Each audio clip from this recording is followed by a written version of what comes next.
Assalamualaikum warahmatullahi wabarakatuh. Berjumpa lagi di channel saya, Livi Channel. Apa kabarnya sobat Livi Channel? Semoga kabar kalian baik-baik saja ya. Kali ini saya kedapatan servisan HP Oppo A37. Ini nggak bisa ngecas bro.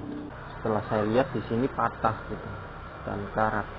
Oke, langsung saja yang pertama kita bongkar handphone Oppo A37 ini. Ini handphone sejuta umat bro ya. Masih ada segelan saya. Jadi biasanya gampangnya itu kalau HP Oppo A37 itu diganti satu kabel flexi bro. Karena kalau ganti kepala plug-innya aja gitu, sering sekali gitu, biasanya orangnya itu balik lagi servis sama saya nih dulu. Kalau ganti kabel flexi itu enak bro, kita nggak main solder gitu ya, langsung bongkar, terus siapkan kabelnya, kabel flexinya itu udah ada volume up down ya, kemudian sudah ada mic-nya juga gitu.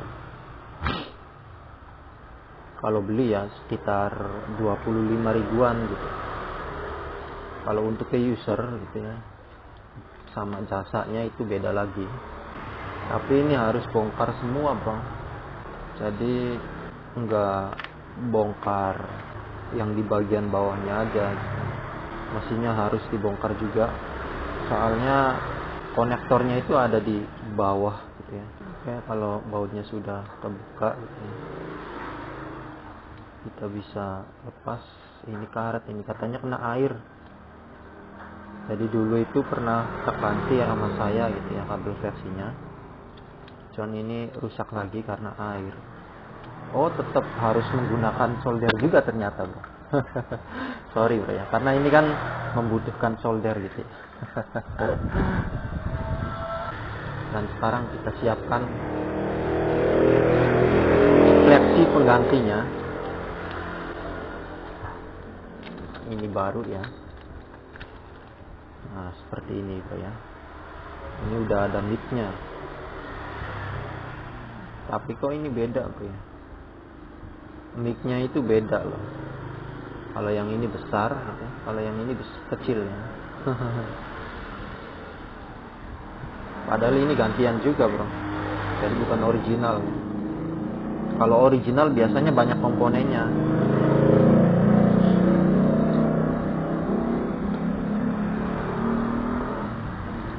Sekarang kita lepas vibratornya menggunakan solder bro ya.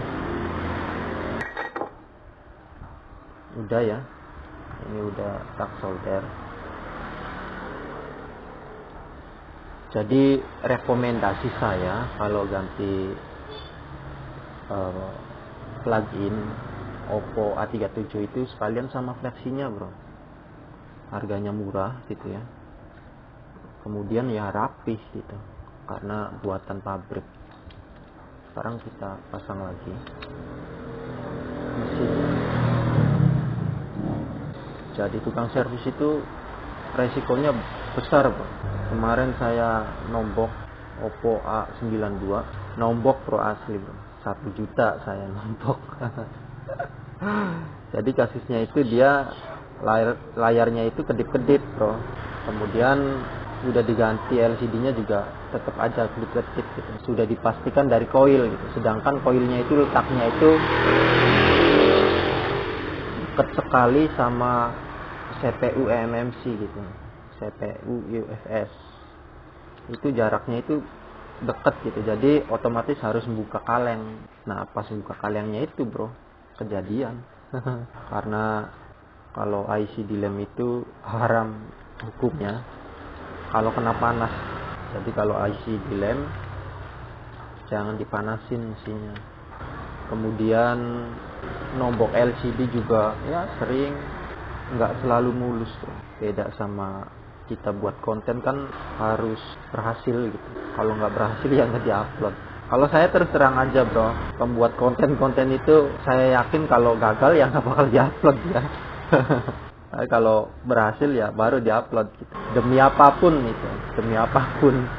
Kalau gagal nggak diupload, kalau berhasil ya diupload. Makanya suka kesel gitu kalau ada yang servis sama saya Bro, Mas di YouTube kan mudah, seolah-olah kayak menggurui itu bro. Saya cancel, saya tolak bro, karena saya pembuat konten juga ya, kalau berhasil ya diupload gitu. Dia nggak mikirnya gitu bro, jadi mikirnya itu nyervis itu lihat YouTube terus berhasil, sukses gitu ya. Oppo A92 bro, nombok bro. Untung mau dibayar 1 juta dia, tapi memang udah bekas juga sih handphonenya. Itu juga udah ada bekas servisan. Kenapa nggak dilanjutkan di servis bang? Itu yang masalahnya kawan PCB-nya itu melentung bro. Kawan PCB Oppo A92 nya melentung gitu. Jadi otomatis jalurnya juga pada rusak gitu ya. Jadi nggak terlanjut. Kemudian ada Oppo A53, pernah juga tuh saya. Jadi Oppo A53 itu ganti LCD bro ceritanya. Bautnya kemana tadi? Jadi ceritanya ganti LCD, udah sukses nih. Ganti LCD ya udah normal. Cuman karena suaranya kecil gitu ya, jadi saya bongkar lagi. Saya bongkar bagian speakernya, kayak ininya dilepas gitu. Kemudian ya mungkin karena lalai gitu ya.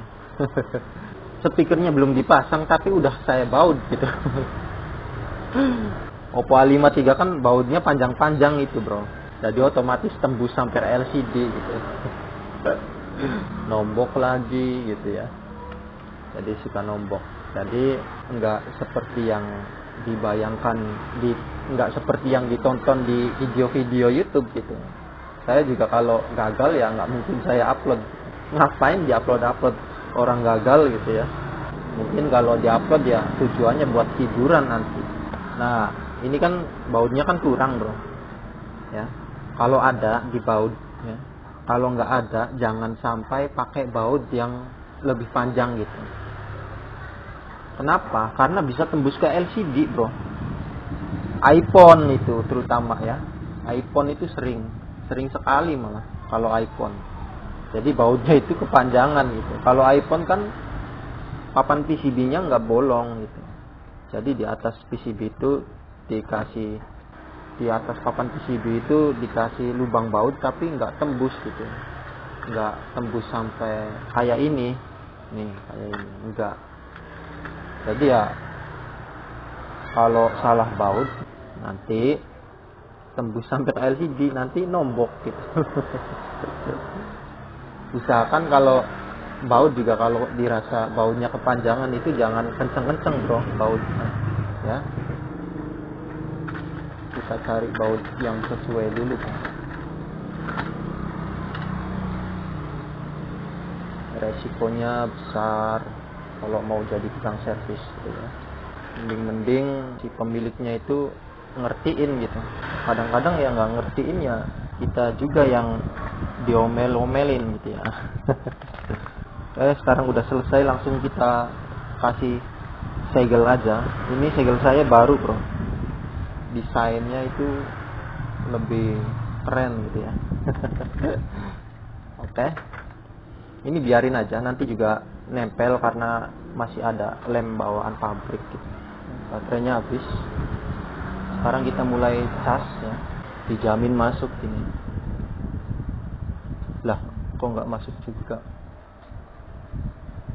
Oh, ternyata kurang masuk gitu ya.